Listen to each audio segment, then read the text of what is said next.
All right, kindergarten, to get started on our art project today, you will be getting your owls back, a messy mat, and we're gonna start by tracing over all of our pencil lines with a Sharpie. If your Sharpie starts to run out and looks light and no longer dark, then you may need to trade it for a different one at your desk, or let me know. If none of them work, then I will find you a new one. Every pencil line that we drew last week, we will trace it with a Sharpie. We are tracing it with a Sharpie because a Sharpie is a permanent marker, because we are going to be painting over these in just a little bit, and we do not want our lines to smear. These Sharpie lines will still stand out even when we paint them.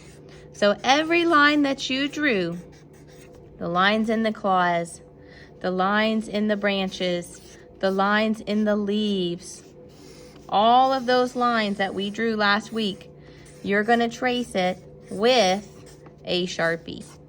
When you're done tracing with the Sharpie, snap that marker cap back on, and we're going to move on to...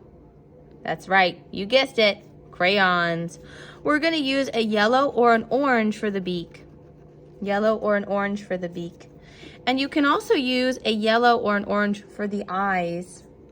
I also like to color in the pupil of my owl's eye, so I like to use a black for this part of the eye.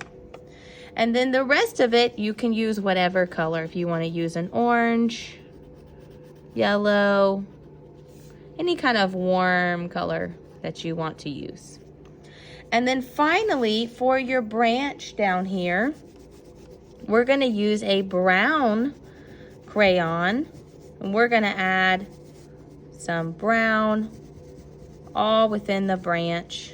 There's even going to be brown in between here, in between the toes, and all along here. That's all we're going to do with our crayon. Nose, eyes, branch. Then we're going to move on to painting. These are tempera cakes.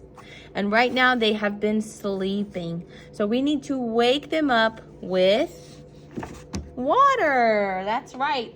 You're going to wake it up with water. I want to paint my owl first. My owl first, not the background, my owl. So I'm gonna wake up a color that I think I remember an owl looking like. You should have a light brown and a dark brown. So I'm gonna wake up one color at a time for my owl.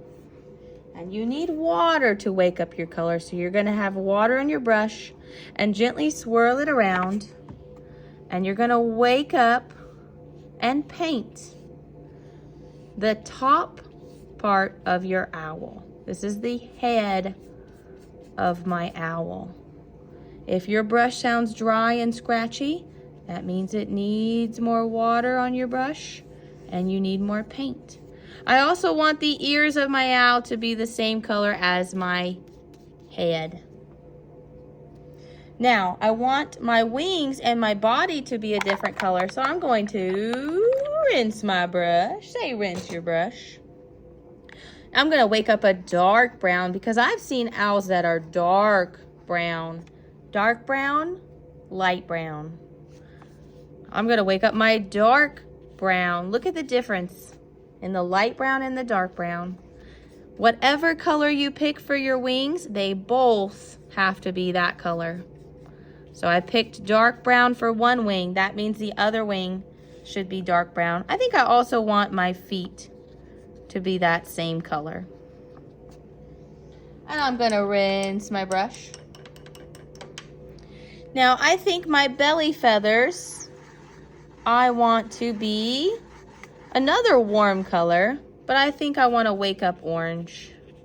So I'm gonna try to get my brush to paint just on the tippy toes like a ballerina. Now I'm done with my owl. I've covered up all those little white areas. And I'm done painting my owl. Then you're gonna move on to a little bit of, if you have any of these leaves, you can wake up your green and do some of that. Some of you may not have any leaves, some of you might. And then finally, I'm gonna do my background, and our owl is sitting in a tree at night.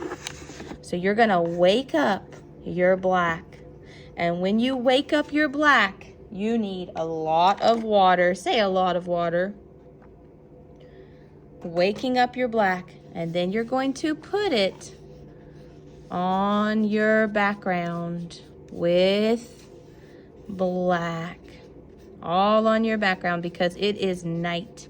Our owl is sitting in the tree at night. If you do not have enough water on your brush could sound dry and scratchy. That means it's thirsty. Also, your black will be very dark.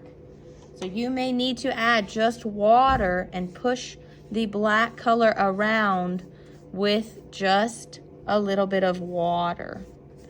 You could also layer the black and the blue. So when you're done doing black, you could rinse your brush, wake up some of your blue, and add it on top of your black.